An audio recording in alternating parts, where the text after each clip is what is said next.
Hola, hola, ¿cómo están? Bienvenidas al webinar del reto de la lectura de la Biblia a la palabra 2021. Este es el webinar que corresponde a las lecturas de la semana 19. Pero, no te vayas. Si tú apenas estás escuchando esto y apenas estás interesada en tener un plan de lectura para este año 2021, descarga tu plan en nuestro sitio web vamosalapalabra.com. Es gratis, fácil de bajar y hoy empieza a leer lo de hoy. Hoy empieza a leer lo de hoy. No te vayas a presionar sintiendo que este reto empezó en septiembre y decir, wow, pero ya vamos en enero, me perdí todo esto. No importa, vas a regresar. No es la última vez que vas a leer la Biblia. Vamos a regresar. En un año vas a estar otra vez aquí. Este plan, de septiembre a mayo, leemos toda la Biblia y de junio, julio y agosto el Nuevo Testamento nada más. Y tenemos muchos días para ponerse al corriente, los domingos nunca tenemos lectura.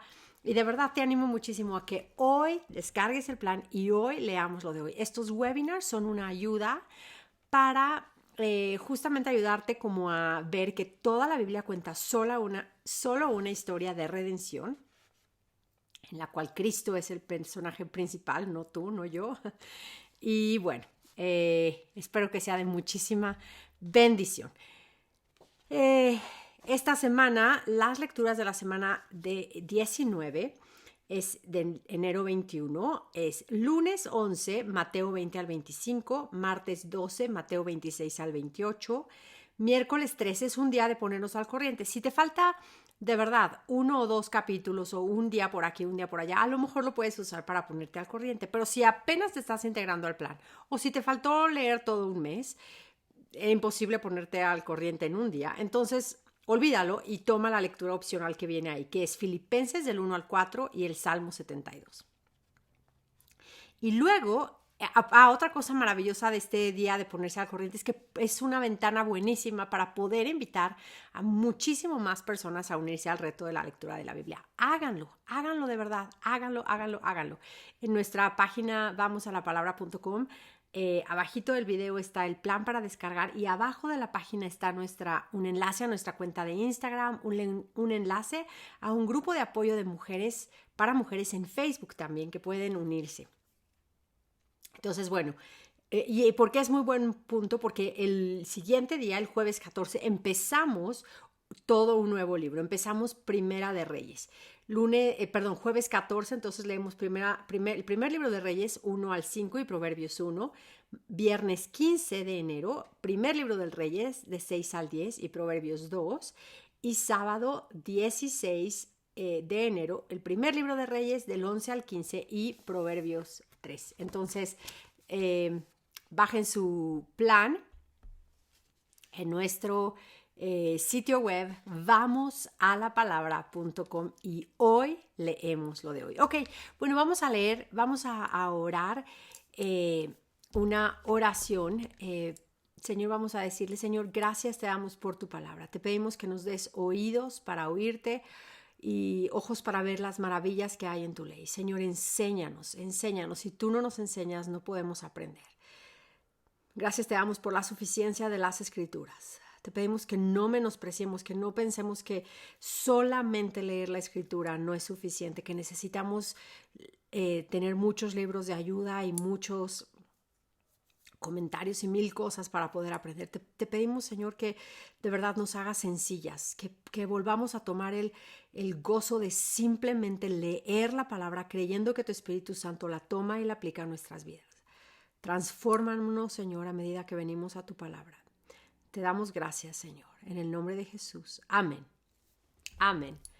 Muy, muy bien. Ok, bueno, ¿qué leímos? ¿Qué hemos estado leyendo? Las semanas de Navidad, Año Nuevo, todo esto, y hasta la semana pasada nos concentramos en Isaías, en algunos salmos, y la semana pasada, la semana 18, terminamos el libro de Isaías, y esta semana vamos a terminar Mateo. Pero bueno, hemos estado hablando de cómo en el libro de Isaías es un tema principal, es la gloria de Dios, ¿no? Claramente la oración y la gloria de Dios cómo están amarradas y cómo estar en la palabra de Dios nos ayuda a vivir vidas que traen gloria a Dios, a su nombre. Hemos también mencionado cómo en el libro de Isaías, bueno, más bien en la Biblia, tengo aquí, que toda la historia que nos narra es una historia de redención y que no es una historia acerca de nosotros, no somos nosotros el personaje principal, no es yo leo la Biblia y veo a ver qué significa para mí, qué me dice a mí, que yo soy el David, yo soy el David, yo soy el mejor personaje en cada parte de la historia. No, pero, sin embargo, tenemos que aprender a leerla teniendo siempre en la mente que la gloria de Cristo es lo que está central, ¿no? Y exaltar su nombre es un tema central en todo esto de la historia. Pero, como lo iba a decir ahora, es bien importante que estemos conscientes que aunque esta no es una historia acerca de nosotros, acerca de mí, yo no soy el personaje principal en esta historia, debe de afectarme a mí de una manera impresionante, ¿no? En una manera muy personal. Esta historia es una historia viva, es una historia orgánica y es diferente cuando leemos algún otro libro, podemos decidir, este libro no me gusta y lo puedo poner aparte, o este libro ya no me gustó y ni siquiera lo acabo de leer y lo pongo a un lado, o este libro no estoy de acuerdo con él y lo cierro y ya no lo vuelvo a abrir. Pero esta historia es diferente, ¿no? Es un libro diferente, es un libro vivo, es la palabra de Dios inspirada que tiene vida. El Espíritu Santo, el libro en sí no es mágico, pero el Espíritu Santo de Dios infunde vida a esas palabras y nos transforma en esas palabras. No podemos dejarlo a un lado. El hecho simplemente de que estemos respirando nos hace partícipes de esta historia, ¿no? El hecho de que respiremos nada más nos hace decir, wow, soy parte de esta historia, soy un personaje dentro de esta historia. Y la pregunta que nos debemos de preguntar entonces es, ¿cuál es mi rol en esta historia? ¿Cuál es mi papel en esta historia? ¿A quién le pertenezco? ¿De qué lado de la historia estoy? Y acuérdate, ya lo he dicho antes, no hay espectadores. El papel de espectador no le ha sido dado a nadie en esta historia. Ajá. Ya somos o hijos e hijas de Dios o somos sus enemigos. Ajá. No hay de otra, no hay un punto neutro. No nos podemos quedar al margen. No podemos ser simpatizantes nada más de Cristo. Estamos bajo su señorío o estamos bajo el señorío del diablo. Entonces, no podemos decidir quedarnos y ver la historia como desde lejitos, ¿no? Y dar nuestra opinión de, pues yo no estoy de acuerdo en lo que dice la Biblia aquí, o yo no estoy de acuerdo en lo que dice la Biblia acá, o yo no estoy de acuerdo en cómo Dios está escribiendo esta historia. Imposible. Dios no nos pide nuestra opinión en cómo está escribiendo la historia, no necesita editores para su historia. Estamos en esta historia y no podemos escaparla. Somos adoradores del Dios Trino o adoradores de los dioses de nuestra propia imaginación. No hay de otra. Somos hijos de Dios o sus enemigos. Creemos que la palabra de Dios es perfecta, sin error, inspirada, o pensamos que podemos nosotros escoger qué tomamos y qué desechamos. Ajá. Creemos en Jesús, el de la Biblia, el Cristo de la Biblia, o creemos en un Jesús acomodado a nuestro propio gusto, que se acomode a nuestras ideas. Creemos en lo que la Biblia habla acerca del pecado. ¿Qué creemos? No podemos no estar de acuerdo con la Escritura. No podemos. Si estamos en desacuerdo con la Escritura, acuérdate de esto. Siempre lo correcto es lo que está en la Escritura, no tú. ¿No? El error va a estar en ti, no en la Escritura. La Escritura sigue siendo verdad, estés tú de acuerdo o en desacuerdo. Entonces, creemos lo que la Biblia dice acerca del pecado y creemos también lo que la Biblia habla acerca de cómo el arrepentimiento es esta entrada al reino de los cielos, a tener una comunión con Dios. Creemos que Dios puede perdonar cualquier pecado cuando un pecador se ha arrepentido, lo creemos de verdad, creemos en la comunión de los santos, creemos en que Dios de verdad perdona cualquier pecado. No podemos quedarnos al margen en esta historia, ¿no? Y simplemente seguir leyendo a veces, ¿no? Estamos en esta historia y nuestra respuesta a esta historia es la diferencia entre la vida y la muerte. Y en Isaías lo vemos, ¿no? En Isaías demanda una respuesta del pueblo de Dios. Hay juicio y decimos amén al juicio de Dios o nos vamos a resistir en contra de su voluntad. Ajá. Entonces, podemos leer cada vez que no te desanimes. Isaías, como muchos de los libros de la Biblia, tiene muchísimo. Es por eso que este plan, una de las ventajas que tiene este plan es de que no leemos un capítulo al día, ¿no? Los tiempos en los que vivimos no, nos forzan, nos están gritando en la cara: un capítulo al día no te va a sostener. Necesitas todo el consejo de Dios una y otra vez, 1000 veces, más de una vez al año. Una vez al año leer la Biblia, de verdad, es bueno, pero no es suficiente, ¿no? Y no te desanimes si no entiendes todo de una. Vas a regresar y vas a regresar y vas a regresar. Uh-huh. Y como estás leyendo todo el consejo de Dios, vas entendiendo más y mejor cada vez que regreses a este libro. Y en Isaías es un libro enorme, es un libro increíble que nos habla de nuestro Redentor y de la historia de la redención y cómo Dios está trayendo hijos aún de las naciones de gentiles a Él. En el capítulo 59, en los primeros versículos, leemos cómo el brazo del Señor no es corto para salvar, ¿no? Y que Él trae a los que Él quiere a su reino, ¿no? Es increíble cómo la salvación es del Señor, no se nos olvide. La salvación es del Señor y lo vemos que Él de verdad envía a su Hijo unigénito a salvar a los pecadores. Él viene y cumple lo que había prometido desde Génesis. Lo que había prometido desde ahí lo hace. Él viene a salvar a muchos, no a poquitos, a muchos. Él quiere que toda la tierra sea llena de la gloria del Señor. Entonces, bueno, tuve 2 webinars muy enfocados en estos capítulos de Isaías, entonces ahora no voy a dedicar más tiempo aquí. Quiero que leamos Mateo. Bueno, esta semana más bien, quise decir, terminamos Mateo. Entonces también ya he hablado de Mateo en los otros webinars. Pero esta vez quiero terminar de verdad viendo esto, ¿no? Qué tremendo. Vamos a ver a Jesús siendo traicionado, ¿no? Vamos a llegar en estos capítulos, vamos a ver cómo va a comer con sus discípulos y aún no entiende ni siquiera todo lo que está pasando. Ajá. Y eso es porque Él todavía no les ha revelado todo. Ajá. Cuando están viviendo estos últimos capítulos en Mateo, vemos que los discípulos todavía no comprenden qué es exactamente lo que está sucediendo.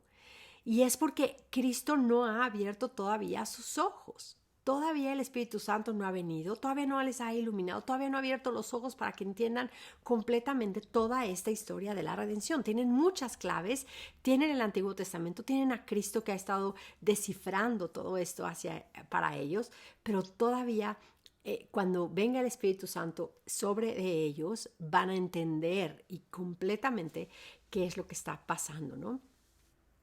Jesús va a ir al jardín de Getsemaní, que es un segundo jardín. El primero fue Edén, y ahí va a orar. Él va a tener esta lucha con el Padre, va a derretir su voluntad con la del Padre. Y ahí vamos a ver a Emmanuel, Dios con nosotros, ahí, ¿no? Intercediendo con el Padre, orando al Padre. Vamos a caminar con Él, vamos a llegar hasta donde está a la corte, vamos a ver cómo le escupen en la cara, se burlan de Él, lo abusan hasta la cruz, ¿no? Jesús de Nazaret va a sufrir en una línea de tiempo en la que han sucedido todos los eventos de esta historia, en este mundo, bajo el poder de Poncio Pilatos, y ahí va a ser crucificado, como las Escrituras lo habían dicho que iba a suceder. No sucedió de otra manera, sucedió como Dios lo había establecido, como Dios lo había establecido. Entonces vamos a seguir leyendo. Cristo muere. La semilla de la mujer que había sido con tanta expectativa, se había estado esperando, está en la tumba, es sembrada en la tierra, ¿no? Está ahí, Jesús va a descender al Hades y hemos estado leyendo que la palabra de Dios y sabemos, ¿no? Sabemos que Dios es soberano y que nada puede destruir sus propósitos. Es como que leemos eso y decimos, ¿qué pasa? No, no puede ser que acabe así la historia. Imagínate cuando leas esos pasajes que no sabes qué es lo que sigue, ¿no? Y dices, ¿qué? ¿Qué está pasando? O sea, ¿cómo? Ya llegó el Mesías, Emmanuel, Dios con nosotros, todo lo que hemos venido viendo que tenía que suceder, sucede y ahora está en la tumba. Eso es lo que pensaron los discípulos. ¿Cómo? Más confusión, más no entender. Pero con muchísima expectativa seguimos leyendo. Esta historia no puede acabar aquí. Así que sabemos en quién hemos creído. Hemos leído ya el Salmo 119, ¿no? Señor, que tu salvación venga de acuerdo a tu promesa. Hemos leído los salmos, el Salmo 2, hemos leído ya muchas cosas que dicen no puede acabar así la historia. Hemos leído las historias, la historia de José que nos apunta a Jesús y decimos no puede acabar la historia con un Cristo en la tumba. No, simplemente no puede ser así. Casi que podemos escuchar a la creación y al corazón de los hombres que creyeron y que con tanta expectativa esperaron diciendo Dios no puede acabar aquí. ¿Quién puede ser salvo, Señor? ¿Quién puede ser salvo si la promesa, la semilla de la mujer está muerta? ¿No? Está ahí, en la tumba, ¿no? Y esta pregunta retumba en la creación, pero oímos la respuesta de los siglos, ¿no? Con el hombre esto es imposible, pero para Dios nada es imposible. Y nos quedamos como quietos, ¿no? No sabemos qué va a pasar. Llegamos al Mateo 28 y porque venimos a la palabra, porque seguimos leyendo, porque seguimos pasando las páginas, leemos que la piedra es removida, ¿no? La tumba está vacía. Y de esto debe de llenarnos de gran alegría, en este tiempo de tanta turbulencia, que esto llene tu corazón de muchísima alegría. La tumba está vacía. Léelo como si fuera la primera vez que leyeras estas buenas noticias. Nada puede destruir los planes de Dios. Nada, nada. Hoy en las noticias que vemos que son tan terribles, nada va a impedir que el plan que Dios tiene perfecto desde antes de los siglos para ti, para mí, para tu país, para mi país, para la iglesia, puedan ser destruidos. Nada. ¿Por qué? Porque Cristo, y una prueba máxima es que Cristo ha venido y la tumba está vacía. Ajá. Así que si no tomamos el libro de Dios y lo leemos, y si no si no conocemos las buenas noticias de que al tercer día la semilla de la mujer, el león de la tribu de Judá, nuestro Jesús, nuestro Señor, nuestro Rey, se levantó de los muertos y está hoy sentado a la diestra de Dios Padre Todopoderoso y que desde ahí vendrá a juzgar a los vivos y a los muertos, entonces no vamos a saber si no leemos la Biblia. No, la Biblia es todo esto que llena nuestra esperanza, que alimenta nuestra esperanza. Dios es Dios y Él es soberano y todas sus promesas son sí y amén. Y gracias sean a Dios que este libro no es acerca de nosotros, sino acerca de Cristo. De verdad, maravilloso. Y bueno, también vamos a leer esta semana, vamos a empezar a leer el primer libro de Reyes y recordemos que tengamos en mente que el primero y segundo libro de Reyes fueron también un libro en algún momento. Vamos a leer lo que está escrito en esos libros, cubre un periodo de 380 y tantos años, imagínense, ¿no? Hay muchas otras cosas importantes que tener en mente a medida que leemos estos libros. Por ejemplo, una es que muchas de estas historias fueron también registradas en los libros de crónicas. Entonces, mucho de lo que vamos a leer en los libros de Reyes lo vamos a releer en los libros de crónicas. Ya cuando lleguemos a crónicas vamos a ver por qué, ¿no? También es importante tener una idea muy básica de geografía. Esa ayuda de mucho porque después de la muerte de Salomón el reino se divide en dos: el reino del norte, Israel, que solamente tuvo reyes malos, y el reino del sur de Judá, que tuvo algunos reyes buenos y algunos reyes malos. el reino del norte va a ser llevado en el año 722 en cautiverio por la mano de los asirios. Y el reino del sur, el reino de Judá, va a ser llevado en cautiverio en el año 586. Esta es una información básica de mucha ayuda que pueden encontrar. A mí me ayuda, la verdad, tener un mapita porque vamos a ir leyendo este rey del norte, el rey del norte, del rey del sur, ¿no? Entonces ubicas perfecto de dónde es cada cual. Ajá. Entonces, bueno, es importante tener estos hechos, va ayudándonos a entender la historia más fácilmente. Y así no nos perdemos, ¿no? Como quién es quién o en dónde está gobernando. Y otra cosa es que obviamente muchas de estas historias pasan simultáneamente en los dos reinos. O sea, a veces nos va a hablar de un rey en el norte y luego nos va a hablar de otro rey en el sur. Y a veces esas, suceden al mismo tiempo, ¿no? Bueno, cuando leímos el Pentateuco, leímos acerca de cómo el sacrificio imperfecto, los sacrificios que eran imperfectos y los sacerdotes que eran imperfectos, nos apuntaron, como lo leímos también en Hebreos, al mejor sacerdote, a Jesús. Hemos estado leyendo también cómo los antiguos profetas, todos imperfectos, apuntaban a Jesús, Dios, a Jesús, ¿no? Que es el profeta perfecto de parte de Dios. Y en los libros de Samuel y ahora en la narrativa de los reyes, vamos a ver cómo todos estos reyes imperfectos van a apuntarnos a Jesús, que es el rey perfecto. Entonces tenemos Jesús, los sacerdotes imperfectos del Antiguo Testamento nos apuntan a Cristo, el sumo sacerdote perfecto de Dios. Los profetas imperfectos nos apuntan al profeta perfecto, que es Jesús. Y ahora los reyes nos van a apuntar al rey perfecto, que es Jesús, el rey de reyes, que hoy está sentado a la diestra del Dios Padre. Eso también lo vimos en Hebreos. Entonces, muchas veces nos vamos a sentir bien frustradas al ir leyendo todas estas cosas que fallaron los reyes y vamos a ir viendo cómo Isaías profetiza, ¿no? Como Jesús es el rey perfecto que va a venir y va a estar sentado a la diestra de Dios Padre.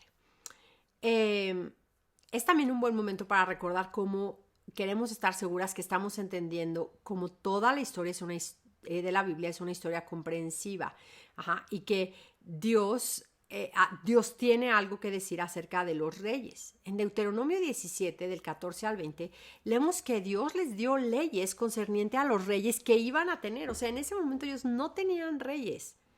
Y Dios se adelantó y dio las leyes que iban a tener para los reyes. Esto es de mucha ayuda porque vemos cómo estos reyes ya había una regulación para ellos.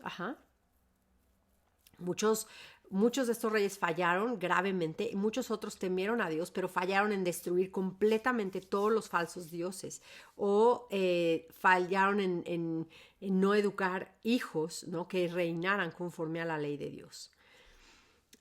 Bueno, los 3 primeros capítulos del primer libro del Reyes son acerca de los últimos días del rey David. Después, los capítulos 3 al 11, después los siguientes capítulos son acerca de la vida de Salomón.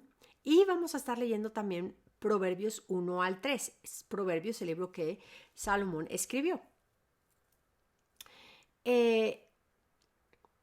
Va a ser muy sorpresivo leer Proverbios cuando estamos leyendo también la vida de Salomón, porque vamos a ver que Salomón se aleja, su corazón se voltea en contra del Señor y a favor de muchísimos otros dioses. Empieza a adorar los dioses de las muchísimas mujeres que tuvo. El corazón de Salomón se volteó en contra de Dios persiguiendo a estos otros dioses y no nos dan detalles en la Biblia de qué sucedió en el corazón de Salomón. Queremos pensar como, ¿qué estabas pensando, Salomón? ¿Por qué estás haciendo esto, no? Pero no vemos cómo es que empezó a caminar en el camino de los pecadores, ni cómo se sentó en el camino de los escarnecedores, cómo dejó de clamar al entendimiento. Todo esto que vamos a leer en Proverbios, vamos a ver, dices, ¿qué pasó, no? ¿Cuándo es que dejó de temer a Dios y empezó a callar su conciencia? La Escritura no lo ve, no nos los explica lo que sucedía exactamente ahí. ¿Cuándo es la primera vez que se volteó sus ojos y empezó a ver, no, a desear lo malo? Pero, de todas maneras necesitamos escuchar las palabras de Salomón, porque son palabras inspiradas por Dios que nos ayudan a no caer, a que si las guardamos, no caigamos en el camino de los pecadores y no se aleje nuestro corazón delante del Señor. Algo en 1 Corintios maravilloso es que leemos que Cristo es el poder de Dios y la sabiduría de Dios. Entonces, Cristo es la sabiduría que vamos a leer en Proverbios. Cristo es la personificación de todo lo que está dentro de la maravillosa sabiduría que leemos en Proverbios. Si nos apartamos de Cristo, es entonces apartarnos de la sabiduría, ¿no? Si nos apartamos de la palabra de Dios, que es ahí en donde encontramos a Cristo, entonces nos apartamos de la sabiduría divina. Es una lección profunda. No se nos olvide esto. Asegurémonos de venir a la palabra de Dios y que la palabra de Dios habite en nosotros.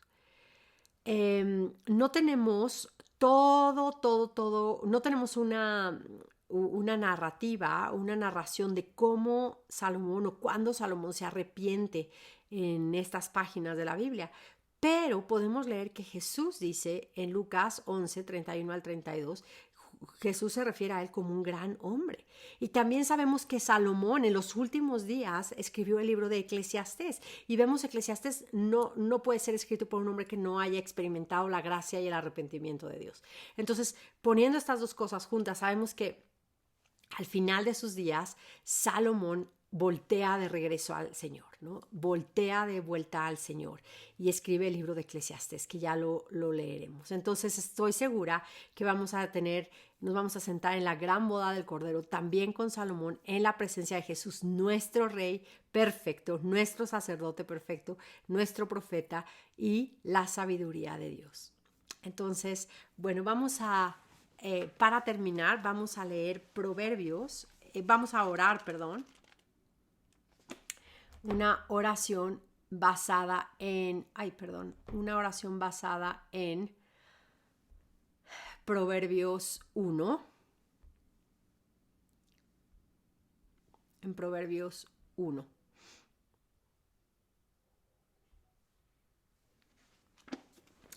Señor, te damos muchísimas gracias por tu palabra.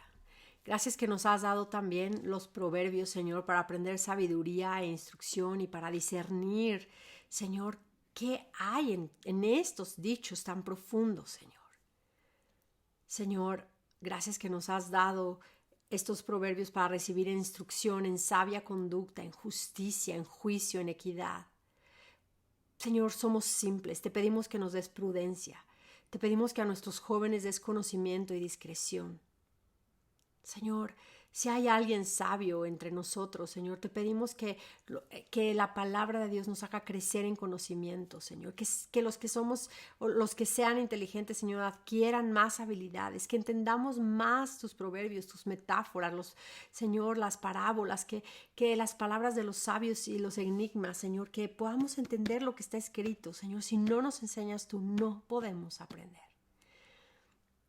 Señor, ayúdanos, enséñanos a temer tu nombre, a glorificar tu nombre con temor. Si no empezamos ahí, no podemos tener sabiduría. Oh, Señor, líbranos de ser necias, de aferrarnos a nuestras propias ideas y a lo que ya tenemos concebido como cierto. Líbranos de despreciar la sabiduría y la instrucción.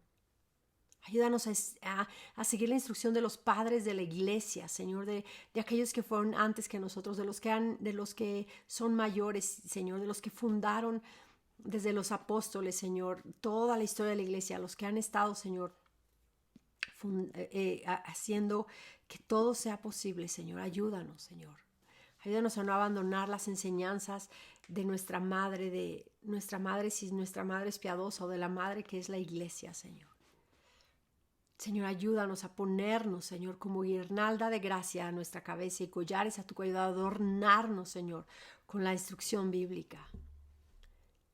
Te pedimos, Señor, que nos ayudes por tu Espíritu Santo y la palabra que nos protege, Señor, de caer en la seducción de los pecadores. Ayúdanos a decir no, Señor, a sus caminos, a resistir las preciadas riquezas que nos ofrecen, Señor. Ayúdanos, Señor. Ayúdanos a no apartar nuestro pie de su senda, a no andar en el camino con ellos. Señor, a no correr hacia el mal. Líbranos, Señor, porque nuestro corazón es pronto para ser seducido, Señor. Líbranos, Señor. Líbranos, Señor. Te lo pedimos.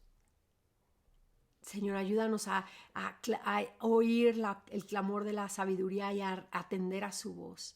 A correr y a escucharla, Señor, a no amar la simpleza, a no deleitarnos en la burla ni aborrecer el conocimiento. Ayúdanos a volvernos a tu reprensión, Señor. Derrama tu espíritu sobre nosotros para que conozcamos tus palabras. Señor, que no seamos necios, que no, Señor, nos llamas y que no nos rehusemos a oír, sino que vayamos cuando extiendes tu mano, Señor, que nos dobleguemos a tu voluntad. Que no desatendamos tu consejo, Señor, sino que deseemos tu reprensión, no nada más los consuelos y palabras lindas que amamos en tu palabra, sino también tu reprensión, que la amemos y la deseemos, Señor. Señor, líbranos, Señor, ayúdanos a buscar con diligencia tus caminos, Señor, y a hallarte.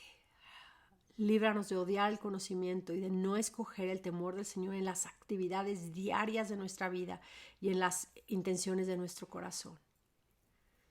Te pedimos, Señor, que nos ayudes, Señor, que escuchemos tu palabra, que vivamos seguros y descansemos sin temor del mal, porque sabemos que estaremos en bien delante de ti. En el nombre de Jesús, ayúdanos, Señor, a perseverar en tu palabra y a perseverar en obediencia esta semana. En el nombre de Jesús. Amén. Amén. Muy bien. Bueno, pues las dejo y ya saben, a la palabra. Bonita semana.